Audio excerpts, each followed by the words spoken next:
অনেকদিন ধরে ভাবছি তোমাকে একটা চিঠি লিখব, কোনো সময় সুযোগ পাচ্ছি না।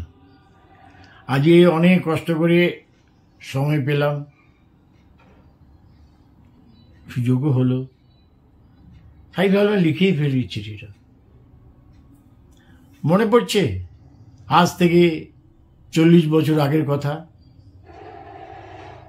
সেই পুরনো দিনটা ঘাটতে সত্যি খুব ভালো লাগে। কিন্তু এই বয়সে এসে পুরনো দিনের স্মৃতিগুলো ঘাটতে খুবই ভালো লাগছে আমার। জানি না তোমার ভালো লাগছে কি না। সেদিনকে তোমাকে হঠাৎ আমি যাচ্ছি, দেখলাম যে গাড়ি করে তুমি যাচ্ছ, দেখে তো আমি আশ্চর্য হয়ে গেছিলাম। এতদিন বাদে যে আমার গৌরীকে দেখতে পাবো আমি কল্পনা করতে পারিনি। সেই জন্যই পুরনো দিনে কথাটা চাউর দিয়ে উঠেছিল, সেই জন্য তোমাকে চিঠিটা লিখছি। এই চিঠিটা আগে কোনো চিঠি দিইনি তোমাকে, আজকেই দিচ্ছি প্রথম। এটা বলতে পারো এটা প্রেমেরই চিঠি, দুঃখের চিঠি, ভয়ের চিঠি বললে তো লোকে দেখবে না, শুনবে না। সেটা প্রেমের চিঠিটাই বলছি। মনে আছে প্রথম আমাদের আলাপের সময়টা? কত মেহনত করে তোমার সঙ্গে আলাপ করার চেষ্টা করতাম। হ্যাঁ, স্কুল লাইফে, তারপর আমরা কলেজ লাইফে গেলাম। কলেজ লাইফে একসঙ্গে আমরা পড়তাম সিটি কলেজে। তুমি সকালবেলা পড়তে, হ্যাঁ সিটি কলেজের, আমি সিটি মেনে পড়তাম, তুমিও সকালবেলা নাইট যে লেডিসদের জায়গাটায় পড়তে আর কি। আগে আমাদের কোয়েট ছিল না, সিঙ্গেল, মানে ছেলে মেয়ে আলাদা ছিল। সেই তখন দেখা করার জন্য কত দৌড়ি করে আসতাম। আমার বন্ধুরা তো সব গেটের সামনে, মেয়েদের গেটের সামনে দাঁড়িয়ে থাকতো। সেই এসে কখন দেখা হবে, কখন দেখা হবে এই করতাম। আমি ঠিক সময় আসতে পারতাম না, কারণ আমি তখন তো একটুখানি ব্যায়াম ট্যায়াম করছি, আবার 2-4টে টিউশনিও করতাম সকালবেলা, আমার বাবাই দিয়েছিল। সেই ওই টিউশনি ফুশনি করে বাড়িতে এসে আস্তে আস্তে আমার দেরি হয়ে যেত, তখন তোমাদের সবাই বেরিয়ে যেত। যাকে তখন আমাকে যখন একটা আমার বন্ধু বলে, জানিস তো একটা খুব সুন্দর একটা একজন ঢুকেছে কলেজে, দেখবি তাড়াতাড়ি চলে আসিস। আমি চলে এসেছিলাম, যে সত্যি দেখার মতন তোমার রূপ ছিল। সেটা দেখে আমি একবারে সত্যি মোহিত হয়ে গেছিলাম।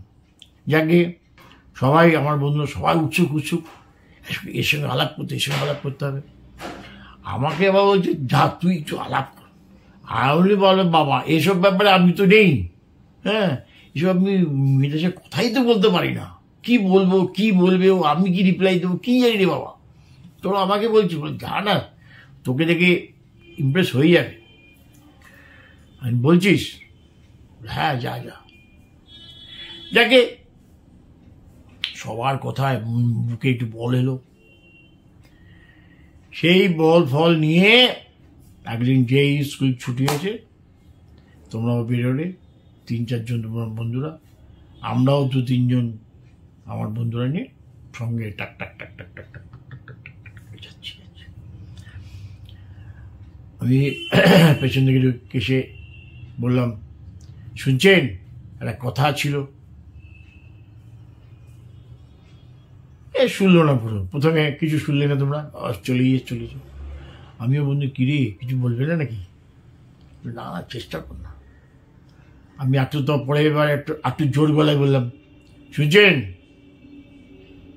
এর অনেক কথা ছিল, দাঁড়ান। এবার দেখি চট করে তুমি দাঁড়িয়ে পড়লে, তো বন্ধুরাও দাঁড়িয়ে পড়লো। আমাকে মুখটা ঘুরিয়ে বললো, কিছু বলেনি, মুখটা ঘুরিয়ে আবার দেখি হাঁটা। দূর সালা, এত দিমাগ। আমি আবার তো ইয়ে করতে পারি না, তো মেয়েদের সঙ্গে যে পিউ করে কথা বলা আমি তো পারি না। যাকে বন্ধুদের বার খেয়ে গেছিলাম, চলো যাই, আমিও যাই, একটু কথা বলি, চেষ্টা করি। আমিও মনে মনে ভয়ও করছিল, দিয়ে না ঘুরিয়ে পাটাস করে মালদা চটকা। আমিও বন্ধুর সঙ্গে একটু ঘাড় গুলিয়ে দেখলাম যে ওরা আবার ওকে সাহস দিচ্ছে, বলো হ্যাঁ কিচ্ছু হবে না, আমরা আছি তো। ঠিক আছে চলো বলে একটু এগিয়ে আবার মনের সাহস হলো। আর উনি এতক্ষণ হাঁটছি কোনো কিছু সাড়া দিচ্ছে না, নিজেকে একটা বাজে লাগছে। ঝট করে সামনে গিয়ে বলে এতবার ডাকছি, একবার সাড়া দেওয়ার প্রয়োজন মনে করলেন না? এ কিছু তো বলবেন, হ্যাঁ কি না, কথা বলবো কি বলবো না, নাকি কি করবো ওটা কি, সেটা বলবেন কিছু একটা। হ্যাঁ সেটাও আমি বলবোই। তার তো তুমি বললে হ্যাঁ সে তো বলবোই।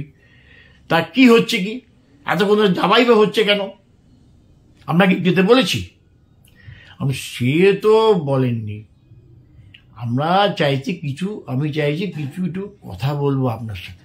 বলে এখানেই বলুন, কি কথা বলবেন এখানেই বলুন। না এখানে বলা তো যাবে না, যদি সম্ভব হয় আজকে না হোক কালকে অন্য জায়গায় কথা বলবো, আমরা দুজনে মিলে কথা বলবো। দুজনে মিলে কথা বলবেন মানে লাইন মারা হচ্ছে? না লাইন মাইন কি আছে, দুজনের সঙ্গে আমরা একই স্কুলে পড়ি, একই কলেজে পড়ি, আমরা কথা বলতে পারি না? বন্ধুত্ব এটা। হ্যাঁ যাকে বলো না আমি কালকে বলবো, কালকে কোথায় দেখা হবে না কথা আছে সে সব কালকে হবে। আর ওকে তাই ভালো। আমরা চলে গেলাম, আমার বন্ধুরাও কি বললো রে কি বললে, বলছে কালকেও বলবে। মনে একটা ফুর্তি এলো, এই যে আমি রিপ্লাই পেয়েছি, এই মেয়েটার কাছ থেকে যে রিপ্লাই পেয়েছি সে একটা মনের মধ্যে আত্মতৃপ্তি। বন্ধুরা করতে পারলো না, আমি কথা বলেছি, এই একটা আনন্দ। সারাদিন ধরে খুব ভাবছি কি বলা যায়, কি বলবো। আমার এই বন্ধুকে ফোন করছো, ওই বন্ধুকে ফোন করছো। আমার এক বন্ধু ছিল প্রশান্ত, বলে এই প্রশান্ত কি বলবো রে, আর কিছু এটা এই বলবি এইসব বলছে এই বলছে এটা। মনে মনে ভাবছি কি বলবো। আমি বেশ কোনোদিন কিছু করিনি, কোনো মেয়ের সঙ্গে আমি কথা বলিনি। আমাদের বাড়িতে এত মেয়েরা আসতো বাবার সঙ্গে, বাবার কাছে ব্যায়াম ট্যায়াম শিখে, আমি কারোর সঙ্গে কোনো কথা বলি এই প্রথম। সেই জন্য ভয় লাগছে না, কিছু ঘাবড়ে যাচ্ছি। যাকে তারপর দিন চলে এলো, দিনটা তাড়াতাড়ি ট্রেনকে তাড়াতাড়ি চলে গেলাম কলেজে। সেই যথাসময় যে দিন শুভ দিন চলে এলো, বেরিয়েছি স্কুল থেকে, কলেজ থেকে বেরোলো, আমরাও যেতে যেতে আমি বললো পিছনে যেতে, বলো এবার তো সময় হবে কথা বলার। তখন বললো যে হ্যাঁ দাঁড়িয়ে পড়েছে, হ্যাঁ সময় হবে, বলুন কি বলবেন। আমি তো বলেছি এখানে বলবেন, একটু ফাঁকা জায়গায় গেলে ভালো হয়, আমি আর আপনি। ও ঠিক আছে আমার সঙ্গে এক বন্ধু যাবে। ঠিক আছে ওকে, আমার সঙ্গে আরেকটা আমার বন্ধু যাবে। আমরা গিয়ে বলুন চলো তাহলে আমরা সামনে একটা পার্ক আছে, ওখানে বসে একটু কথা বলি। এটা বাদাম টাদাম কিনে কথা বলার সঙ্গে সময়টা লাগবে তো, বাদাম টাদাম কিনে আমার স্ত্রী যারা ছোটো পার্ক মতন আছে, বসে কথা বলবার জন্য বসলাম। আমি বললাম যে দেখুন আমি তো, আমার নাম প্রেমিক, আপনার নাম কি? বললে যে গৌরী। সত্যি আমি দেখলাম রূপ আছে তোমার, আর ফিগারটাও খুব ভালো, সেই জন্যই সব ছেলেরা তোমার থেকে মোহিত হয়ে গেছিল। গৌরী যেমন নামটাও সুন্দর, মা দুর্গার নাম, দেখতেও তোমাকে সেই মা দুর্গার মতোই লাগছিল। যাকে তো ডেসক্রিপশন দিয়ে তো বললে ঠিক বুঝতে পারা যাবে না, মনে আমার ধরেছিল বটেই, ঠিকই কথা। সেটাই আমার ফার্স্ট লাভ যাকে বলা যায়, ছোটবেলার একটা লাভ। তাই আমি বললাম যে এটা দেখুন আমি একটু আপনার সঙ্গে আলাপ করব। হ্যাঁ তা আপনার বাড়ি কোথায়? বললে এখানটায়। আমি বললাম যে আমার বাড়ি এখানে। বাড়ি কজন আর সব জানি হলো। যদি সম্ভব হয় টেলিফোন নাম্বারটা দেবেন। তখন আমাদের মোবাইল কিন্তু বেরোয়নি, ল্যান্ডলাইনটি চলছিল। হ্যাঁ মোবাইল নাম্বারটা আমি ল্যান্ডলাইনটা আমাদের নাম্বার দিলাম, আমি ও নাম্বার দিল। আমি বললো যে আপনি কিন্তু দিনের বেলা ফোন করবেন না, রাত্রিবেলা বাবাটা বা সব শুয়ে পড়ে তো, তখন ফোন করলে আমি ফোনটা ধরতে পারবো। আর আমাদের ফোনটা কমন জায়গায় আছে, আমি গিয়ে ঠিক সময় নিয়ে নেবো। আমি বললাম, ঠিক আছে, কোনো অসুবিধা নেই। তা ফোনটা আবার ধরবেন তো? আমি আবার মনে মনে সন্দেহ করলাম, ফোনটা আবার ধরবেন তো? হ্যাঁ, ফোনটা ধরবো, কোনো চিন্তা নেই। মুচকি মুচকি তো হাসিটা দিল। আমি হাসিটা দেখে আমি তৃপ্তি হলো, মানে বোধহয় মনে ধরেছে, এই মনে একটা ভাব হলো, বুঝি না, তাও মনে হলো বোধহয় মনে ধরেছে। যাকে তারপরের দিন, সেই দিনকেই রাত্রি, সেদিনকেই বাড়িতে গিয়েই চান টান করে খাওয়া দাওয়া করে দুবেলা শুয়ে আছি। না, দুবেলা আমাদের তো কলেজ ছিল, দুবেলাটা হলো না, বিকেলবেলা কলেজ থেকে এসে খাওয়া দাওয়া করে তারপর আমরা বিকেলবেলা আমি ব্যায়াম ট্যায়াম করতাম। ব্যায়াম করে এসে এইবার তো ফোন করা এলো সন্ধ্যেবেলা, তখন আর কি ফোনটা করলাম। চাপ বাবা, ফোনটা করে দেখি একটা হেরে গোলা একটা ছেলে ফোন করছে। কে? আমি নামটা বললাম, গৌরী, একটু লাইটটা দিন না। কেন, কে আপনি? আমি ওনার কলেজে পড়ি, একসঙ্গে আমরা পড়াশোনা করি, তার কিছু নোটের ব্যাপার আছে, আমি তো দিয়ে দিতে হবে, তো সেই ব্যাপারে একটু কথা বলবো। ধরুন, কি জানি, কোনো উচ্চবাচ্য করলো না ছেলেটা। লাইনটা দিব, দেখি ওর গলাটা খুব মিষ্টি, খুব ভালো লাগলো গলাটা, টেলিফোনে শুনে খুব ভালো লাগলো। এখন কেন ফোন করলে? মানে এই কি করবো, আর ধৈর্য ধরছিল না তো, সেই জন্য ফোনটা করলাম। এখনো সব ভাবাটা আছে, এখন ফোন করে কথা বলা যায়? ওই যাকে হবে একটুখানি কথা বললো, তারপরে এখন দেখা যাবে। হ্যাঁ বলো। বলে, কাল সকালবেলা যে কথা বললো, কোনো খারাপ কিছু হয়নি তো? বন্ধু কিছু খারাপ কিছু বলেনি তো? হ্যাঁ, ও না না, ওর কাজগুলো ঠিক আছে।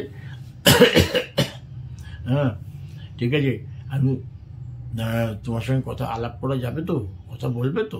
হ্যাঁ করো। আরে কথা কি আছে বাবা, কথা বলবো রে বাবা, এখন এই সময় কথা বলবো রে। এই যে মা, ওর মা আমার ডাকছে। আমি ঠিক আছে, আমি আর বেশিক্ষণ বলবো, রাত্রিবেলায় বলবো।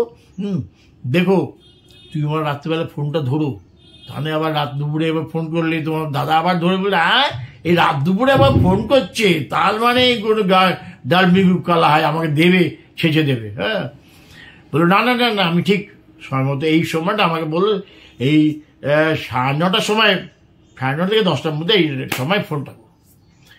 আমি তো সেই আইডিয়া নিয়ে বসে গেলাম। সেই ঘটনাটা আমি পরের বার বলবো।